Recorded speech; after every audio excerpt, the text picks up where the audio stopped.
I'm not opposed to debt restructuring. Debt restructuring is a condition precedent to getting an IMF program. And Ghana needs to do a debt restructuring to be able to go into a program. What has been the contention is a lack of dialogue and consultation with the debt holders on the domestic side. I know currently negotiations are taking place with the bond holders on the external side. Not the same treatment with domestic bond holders. Government feels it can just ride roughshod over them.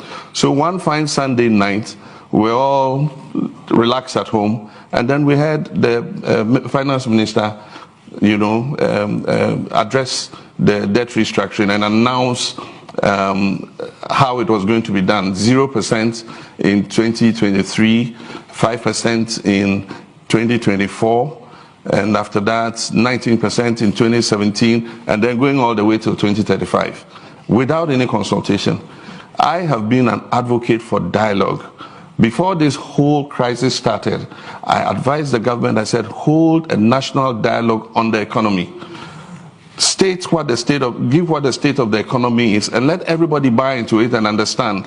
And then after that, seek a broad consensus behind your economic program. This suggestion was never taken. And then what we expected would happen actually happened. We had kept raising the red flag since 2019 about government's reckless borrowing program, going onto the Eurobond market every year for $3 billion and not investing it in the productive sectors of the economy, most of that money being used for consumption. And that is what has ended us where we are.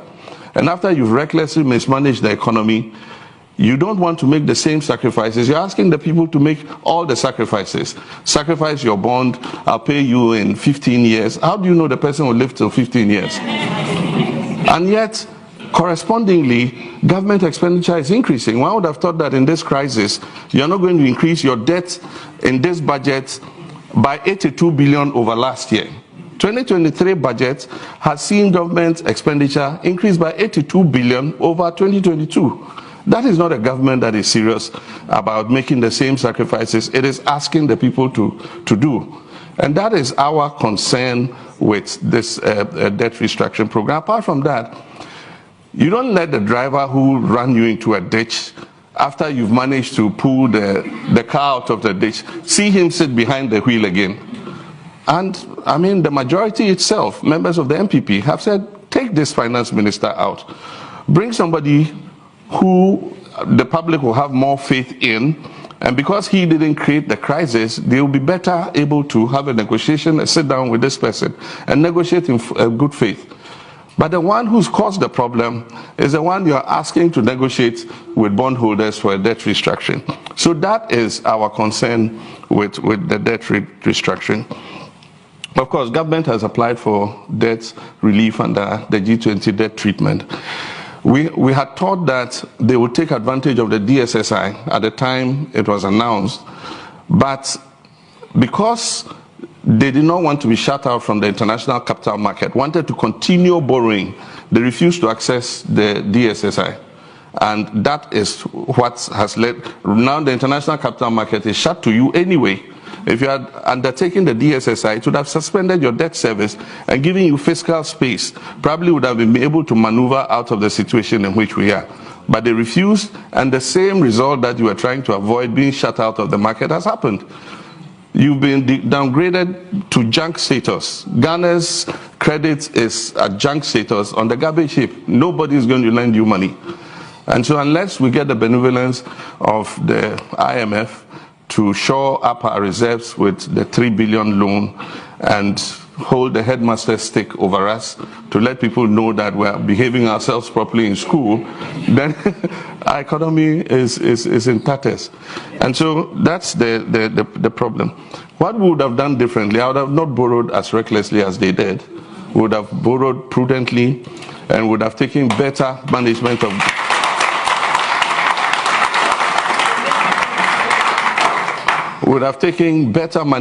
our finances. I'll give you an example. In the election year of 2016, we faced an election, and we're going onto the bond market to borrow to cover some of our expenditures. We went for 750 million in 2016. And at the time, I remember in cabinet, our finance minister here said, several of our cabinet colleagues said, no, but this is our election year. Why going for only 750 million? And of course, the offers we received when we floated the 750 million were close to 2 billion. And some of our colleagues said, why don't you take all the 2 billion? We need the money, because it's an election year. And I remember that day, he was in cabinet. There was a fierce argument, and I had to protect my finance minister because he had explained to me that, look, we need to borrow with prudence so that we don't overheat the economy and balloon the debt. And so we took only 750 million in an election year, and that is the prudence in economic management. And that was the second year of the IMF program. The third year of the IMF program extended into the new administration's period. They went on the market, even while they were in an IMF program, for in excess of $2 billion. And after that, it was $3 billion, $3 billion, $3 billion every year. And that is what has ended us where we are. And so I do think that the debt restructuring, there should be more dialogue. I noticed that the period has been extended. I think this is about the third time. And one wonders if we'll be able to meet that deadline by the end of January. And the point is, the longer it delays, the more the danger that we'll not be able to go to the IMF board when it meets somewhere towards the spring.